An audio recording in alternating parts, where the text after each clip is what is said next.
So last year I attended Rockstadt Extreme Fest 2024. That was my first European metal festival, and I feel like it really opened my eyes to what the European metal scene can offer. I thought the festival was good enough to return the following year, and after seeing the initial lineup announcement, I was convinced from the get-go. So this will be focusing on Rockstadt Extreme Fest 2025. For the 2025 edition, we've gone back to 5 days instead of 6, eliminating the warm-up day, which was only part of 2024's edition, as that was the 10th anniversary of the festival. Personally, I don't mind this too much, as having 6 days for a festival did drag out a bit, but that does mean less bands overall. Last year featured 108 bands from memory, and this year is 101. Across those 101 bands, we have 5 headliners, which include Machine Head, Gojira, Electric Callboy, Powerwolf, and Wardruna. Personally, I don't feel like the headliners were a strong suit for me, as I only saw Machine Head, Gojira, and Powerwolf.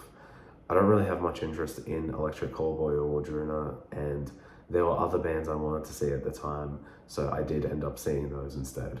The festival map mostly stayed the same to the 2024 edition, but a few noticeable improvements were included.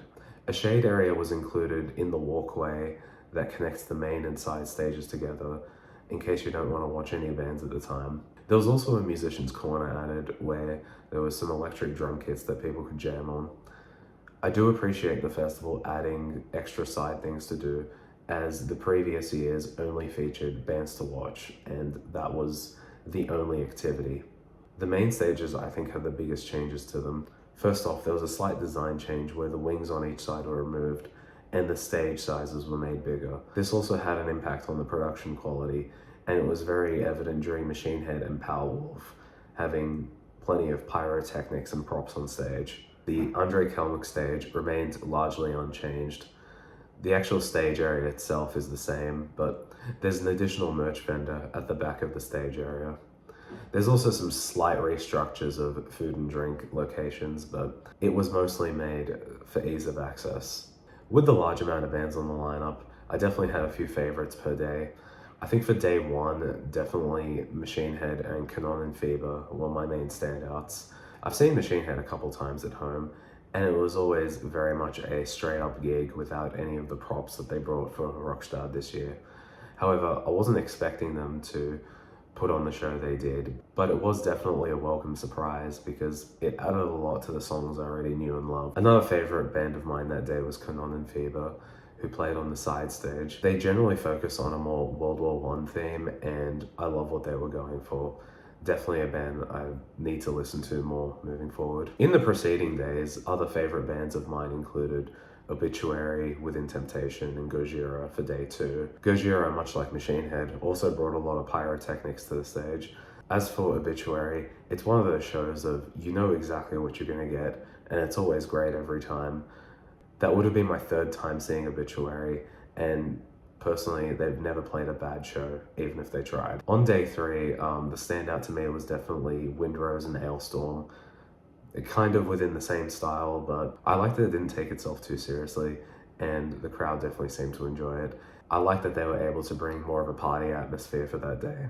As for day 4, more of the death metal bands stood out to me, such as Nile and Cataclysm. Neither band has any crazy props as mentioned in the previous, but I like them just for the same reason that I liked Obituary. It's straight to the point, you know what you're getting, and it's always a great time, despite the fact that Nile started at 1:35 in the morning. The standout bands to me on day 5 were Draconian and Party Cannon. I know those bands have absolutely nothing to do with each other, but I love them both for different reasons.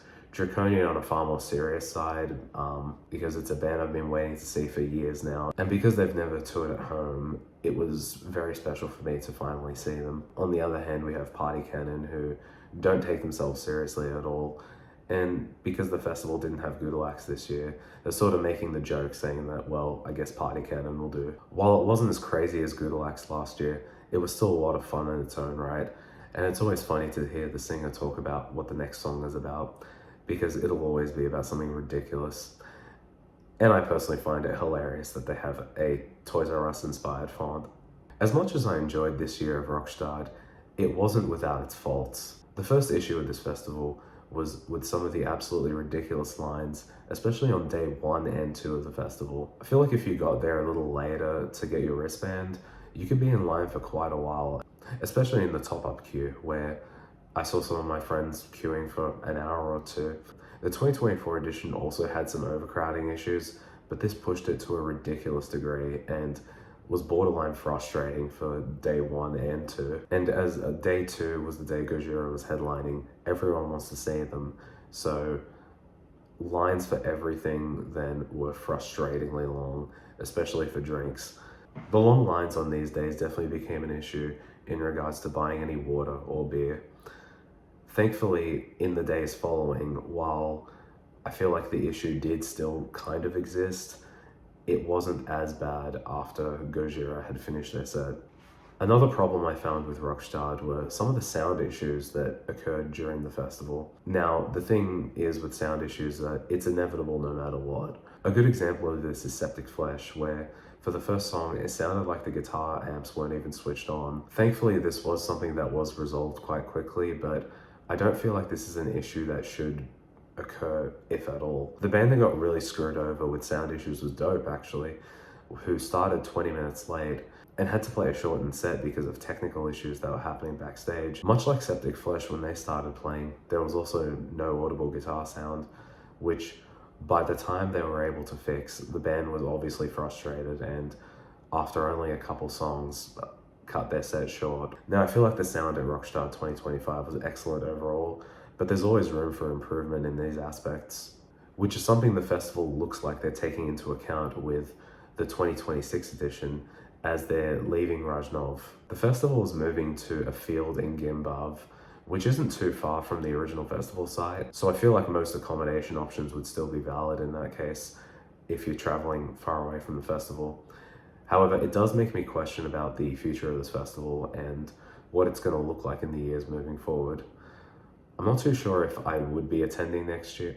I feel like the 2026 edition would be testing new waters to see how the new venue would be handled, and it does make me wonder what lessons are going to be learned from the last few editions to make the 2026 one the best one yet.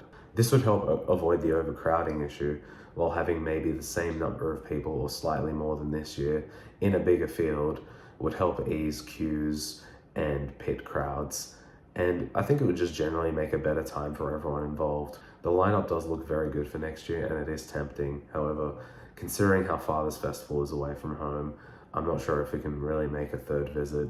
And while these promises do sound good, the most important part is how it's applied in practice. Overall, I thought the 2025 edition of Rockstadt was great, and it's really good to see this festival grow only a year from the 2024 edition, seeing a lot more people show up and having it be the first ever sold out Rockstadt.